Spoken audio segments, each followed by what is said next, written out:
अगर आप bank Nifty के 15 मिनट के टाइम फ्रेम के चार्ट पर नजर डालो तो पहली कैंडल हाई वॉल्यूम के साथ 100 के मूविंग एवरेज को क्रॉस करती है और सेकंड कैंडल भी बिग बॉडी की रेड कैंडल बनती है जो 50 के मूविंग एवरेज को नीचे क्रॉस करके क्लोज करती है। इसके साथ ही 5 मिनट के टाइम फ्रेम पर अगर आप स्विच करो तो देखोगे 150 मूविंग एवरेज एक साथ है और एक बिग बॉडी के रेड कैंडल हाई वॉल्यूम के साथ इन दोनों को ब्रेक करके नीचे की तरफ क्लोज करती है।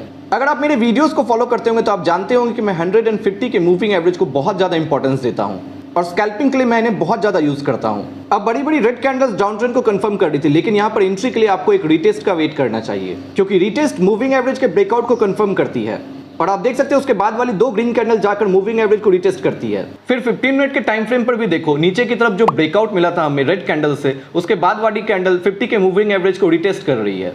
तो इन सब अपॉर्चुनिटी को मैं बहुत ही बेस्ट अपॉर्चुनिटी मानता हूं क्योंकि एक बड़ी टाइम फ्रेम यानी कि 15 मिनट के टाइम फ्रेम पर भी मुझे एक ब्रेकआउट मिल रहा है नीचे की तरफ, उसके बाद रीटेस्ट कंफर्म हो रहा है एंड 5 मिनट के टाइम फ्रेम पर भी एक ब्रेकआउट मिल रहा है और वो भी कंफर्म हो रहा है रीटेस्ट के थ्रू। तो मोस्टली मैं जब ट्रेडिंग करता हूं तो मैं इन अपॉर्चुनिटीज को मिस नहीं करता क्योंकि यहां पर दो कंफर्मेशन मिल रहा है दो टाइम फ्रेम पर। अब रही बात ट्रेड में एंट्री एंड एग्जिट की, तो मैं रनिंग कैंडल पर ही अपनी एंट्री बनाता हूं। जैसे ही कैंडल रिटेस्ट करनी आती है मैं एक दो वहां पर वेट करता हूं कि रिटेस्ट करके कैंडल नीचे की तरफ मूव दे। एक दो बार भी अगर वो झटका देती है नीचे की तरफ तो मैं पुट साइड अपनी एंट्री बनाता हूं। जैसे मैं अगर यहां पर ट्रेड कर रहा होता तो मैंने अपनी एंट्री बना ली होती। जैसे यहां पर आप देखो 44,100 का जो पी है उसका प्रीमियम 170 रुपीज के अप्रॉक्स चल रहा है। मैं इसे ही बाय करता अगर मैं ट्रेड कर रहा होता तो, पर उस वक्त मैं क्लास ले रहा था एंड मार्केट वॉच कर रहा था अपने फोन पर, तो मैंने सोचा कि इसको स्क्रीन रिकॉर्ड कर लेता हूं ताकि आप लोग जो डिमांड करते हो कि सर आप मूविंग एवरेज पर किस तरह से स्कैल्पिंग करते हो, मुझे बहुत से कमेंट्स आ रहे थे, तो वो एक्सप्लेन कर सकूं आप लोगों के सामने। अब जैसे यहाँ पर आप देखो 5 मिनट के टाइम फ्रेम पर ये रिकॉर्डिंग चल रही थी, लाइव मार्केट की रिकॉर्डिंग है। तो देखिए मार्केट जैसे ही 50 एंड 100 की मूविंग एवरेज को टच कर रही है वो थोड़ी नीचे आने की कोशिश कर रही है, तो मैं इसी जगह पर लगभग अपनी एंट्री बनाता हूं। जैसे वो एक दो बार रिटेस्ट करके बैक साइड मूव मारती है मैं वहीं पर अपनी एंट्री बनाता हूं एंड अपना स्टॉप लॉस क्या रखता हूं, तो ये जो रनिंग कैंडल है मैं रनिंग कैंडल पे ही अपनी एंट्री बनाता हूं। तो मेरा स्टॉप लॉस यही रहता है कि ये कैंडल अगर मूविंग एवरेज के ऊपर क्लोज हो जाती है तो मैं अपने ट्रेड से जितना भी मुझे लॉस हो रहा है वो लेकर निकल जाऊंगा, क्योंकि फिर उसके बाद ये जो ब्रेकआउट हुई थी इसकी कोई वैल्यू नहीं रह जाती है क्योंकि मैं मार्केट के नीचे जाने का वेट कर रहा हूं और ये रिटेस्ट है।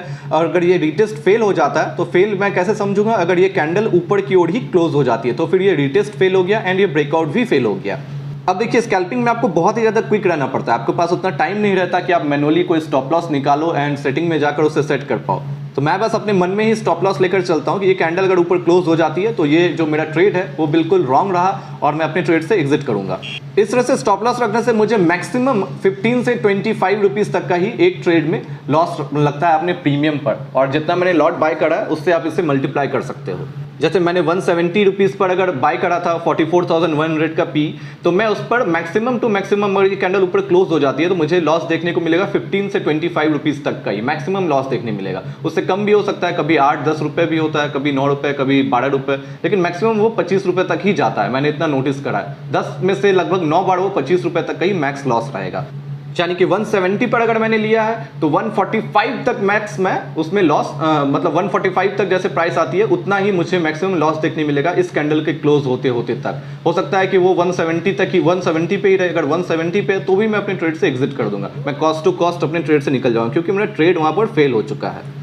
एंड मेरा टारगेट भी बिल्कुल इतना ही रहेगा, 15 से 25 रुपीज़ तक का ही मेरा टारगेट रहेगा। यानी कि अगला कैंडल अगर मेरे डायरेक्शन में जाता है तो मैं एक कैंडल तक मैक्सिमम वेट करता हूं, यानी कि 5 मिनट तक मैक्सिमम वेट करता हूं और फिर अपना प्रॉफिट लेकर अपने ट्रेड से एग्जिट कर देता हूं। मुझे नहीं लगता कि मैं शायद भी कभी 5 मिनट तक भी वेट करता हूं, मुझे 1 या 2 मिनट में ही मेरा प्रॉफिट मिल जाता है। अगर 15 टू 25 रुपीज़ के बीच में मेरा प्रॉफिट मुझे दिखने लगता है तो मैं अपने ट्रेड से एग्जिट कर देता हूं। स्कैल्पिंग मैं इसी तरह से करता हूं और स्कैल्पिंग के लिए 15 से 20 रुपये बहुत हो जाते हैं एक ट्रेड में। 10 रुपये, मैं कभी कभी 8 रुपये 7 रुपये में भी अपने ट्रेड से एग्जिट करता हूँ। लेकिन हाँ, मैं क्वांटिटी थोड़ी ज़्यादा रखता हूँ, मैं जितना श्योर हूँ अपने ट्रेड को लेकर मैं क्वांटिटी उतना ही ज़्यादा रखता हूँ, जिसके कारण स्कैल्पिंग में 10-20 रुपए में भी अच्छा प्रॉफिट देखने को मिलता है। और ऐसा नहीं कि आप दिन में एक ही ट्रेड करते हो, मैं स्कैल्पिंग में कभी कभी 8-10 ट्रेड भी एक दिन के कर जाता हूँ, तो मेरा ओवरऑल प्रॉफिट डे के एंड में बहुत अच्छा देखने को मिलता है। और यहाँ पर देखिए जैसा मैंने एज्यूम करा था कि मार्केट जो है उसे रिटेस्ट करके मूविंग एवरेज को रिटेस्ट करके नीचे की तरफ जाएगी, बिल्कुल वैसा ही देखने को मिल रहा है। तो इसी तरह से जो मैं अपनी ट्रेड को एग्जीक्यूट करता हूँ एंड इतना दूर तक में मुझे लगता है कि मैंने अभी तक मैं अपना प्रॉफिट बुक करके निकल गया होता अगर मैं ट्रेड में रहता तो।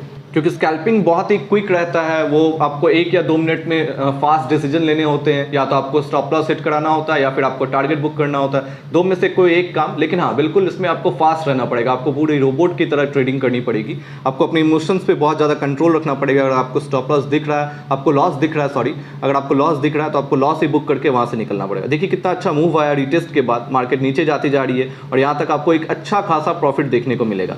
यहाँ पर अगर आप देखो जो हमने 44,100 का जो पी बाय करा था 170 रुपीज़ में, वो 192 रुपीज़ के अप्रॉक्स चला है, यानी कि लगभग 20 रुपये का प्रॉफिट हमें यहाँ पर देखने को मिल चुका है। और लगभग कितना समय हुआ है, 2 या 3 मिनट मैक्सिमम हुए होंगे। तो इस तरह से ही मैं अपने ट्रेड को एग्जीक्यूट करता हूँ, ट्रेड प्लान करता हूँ। मोस्टली मैं जब भी स्कैल्पिंग करने बैठता हूँ, और मैं ज़्यादातर लगभग 60 to 70% अपने ट्रेड स्कैल्पिंग ही करता हूँ, तो उसमें मैं इसी तरह से, अगर मैं मूविंग एवरेज का इस्तेमाल कर रहा हूँ अपने ट्रेड को एग्जीक्यूट करने के लिए, कोई स्ट्रैटेजी नहीं, अगर सिर्फ मूविंग एवरेज के बेस पर मैं अपने ट्रेड को प्लान कर रहा हूँ, तो मैं इस तरह से ही अपने ट्रेड को एग्जीक्यूट करता हूँ। तो ये थी मेरी मूविंग एवरेज की स्ट्रैटेजी, जिस पर मैं ट्रेड करना बहुत ज़्यादा पसंद करता हूँ, और अपने मैक्सिमम ट्रेड लगभग इसी, जो भी स्कैल्पिंग करता हूँ लगभग इस पर ही लेता हूँ। तो आज तो मैंने बस आपको इस तरह से दिखाया कि मैं किस तरह से ट्रेड लेता हूँ, एंड क्लासेस में बिजी था तो मैं ट्रेड नहीं कर पाया। सो अगर आप चाहते हो कि मैं आपको इस पर लाइव ट्रेड करके दिखाऊं तो मुझे कमेंट बॉक्स में जरूर बताइएगा, मैं आपके लिए ज़रूर लाइव ट्रेड लाऊंगा। एंड इस वीडियो का एम रखते हैं 300 लाइक का। 300 लाइक भी अगर इस वीडियो पर पूरे हो जाते हैं तो मैं इस स्ट्रैटेजी पर बहुत ही जल्द आप लोगों के लिए लाइव वीडियो लाऊंगा, जिसमें मैं इसी मूविंग एवरेज को लाइव यूज़ करके आप लोगों को दिखाऊंगा कि मैं किस तरह से स्कैल्पिंग करता हूँ। वो बिल्कुल लाइव ट्रेड होगी आप लोगों के सामने। तो वीडियो के नीचे कमेंट एंड वीडियो को लाइक ज़रूर कीजिएगा अगर आप लाइव ट्रेड देखना चाहते हैं तो मिलते हैं आप अपने नेक्स्ट वीडियो में। तब तक के लिए be positive, be profitable and trade करते रहिए।